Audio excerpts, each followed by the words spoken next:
নমস্কার বন্ধুরা, সবাই কেমন আছেন? আশা করি সকলে ভালো। আমি ভালো। আমি এখন বানাচ্ছি খিচুড়ি, গোবিন্দভোগ চাল আর সোনামুগটা একটু ড্রাই রোস্ট করে নিয়ে ভালো করে ধুয়ে 10-12 মিনিট ভিজিয়ে রাখবো, তারপর খিচুড়িটা বানাবো।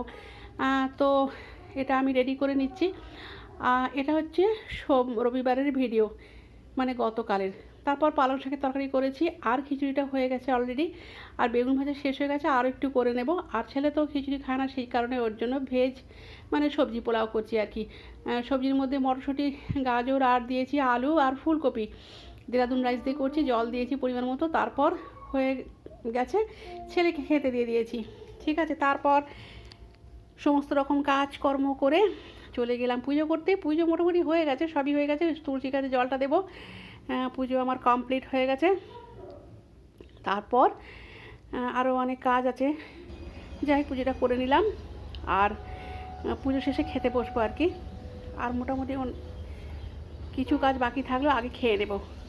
ঠিক আছে, এরপর এই জানলাটা আজকে খুলে দিয়েছি। আর অন্যদিকে জানলাটা বন্ধই আছে আজকে, যেহেতু খুব একটা ঠান্ডা নেই সেই কারণে। আর এটা আমাদের সরস্বতী পুজো, মানে আমাদের বাড়ির সামনে যে মণ্ডপে দুর্গা পুজো হয়, সেই মণ্ডপে সরস্বতী পুজো হয়েছে, সেটাই আপনাদের সঙ্গে এটা শেয়ার করছি। দারুণ ঠাকুর, বাচ্চারা দারুণভাবে সাজিয়েছে। এই যে ছেলেরা, পাড়ার ছেলেরা মণ্ডপটা খুব সুন্দর করে নিজে হাতে সব সাজিয়েছে। এটা একটু ভিডিও করে নিয়ে এসেছি আপনাদের সঙ্গে শেয়ার করব বলে। তো কেমন হয়েছে একটু জানাবেন। আমাদের মণ্ডপের মা সরস্বতী, এটা আমাদের দেওয়ালেই ওরা লাইটগুলো লাগিয়েছে। তারপর আমার পিছনে পিছনে চলে এসেছে, এ তো সবসময় এখানেই আছে, তারপর আমাকে দেখতে পেয়ে এখানে চলে এসেছে। এই যে, যাই হোক, লাইটিংটা একটু আপনাদের সঙ্গে শেয়ার করছি। পুরো দেয়াল জুড়েই করেছে, বাইরের পাঁচিল আর কি। আর ঠিক তার পর দিন এটা বানাচ্ছি আমি। ওই সবজি একটু ফ্রাই করে নিচ্ছি, একটু ভাজা ভাজা, এটা মুড়ি দিয়ে খাওয়ার জন্য। কারণ আজকে আর ওই রুটি বা লুচি, পরোটা, হেনা তেনা, ওই ইডলি, দোসা কিছুই করিনি। এটা হাজব্যান্ডকে দিয়েছি খেতে, ও খাচ্ছে।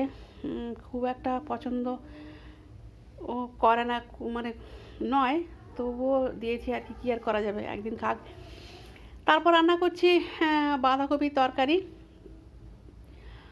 আর আর কি রান্না, ডিমটা সেদ্ধ করছি, হাঁস ডিম, আর এটা শুক্তো করেছি। আর ডিমটা কীভাবে রান্না করেছি, এটা পেঁয়াজকলি দিয়ে করেছি। ডিমটা নুন, হলুদ আর কাশ্মীরি লাল লঙ্কা গুঁড়ো দিয়ে ভেজে নিয়েছি। তারপরে জিরে দিয়েছি, ফোড়ন, পেঁয়াজকলিগুলো ভেজে, আদা রসুন বাটা, তারপর হলুদ গুঁড়ো, লাল লঙ্কা গুঁড়ো, জিরে, আদার সঙ্গে জিরে দিয়েছি। তারপর রসুন বাটাও দিয়েছি। আর গরম মশলা দিয়ে ভালো করে কষিয়ে ভেজে রাখা ডিমগুলো দিয়েছি। মশলার অল্প জল দিয়ে কষিয়ে ভেজে রাখা ডিম দিয়ে আবারও ভালো করে 1.5-2 মিনিট রান্না করে নিয়ে প্লেটে ঢেলে ফেলেছি। এইভাবে ডিমটা করেছি। তো খেতে বসে গেছি। আজকের ব্লগটা এই পর্যন্ত। সবাই খুব ভালো থাকবেন।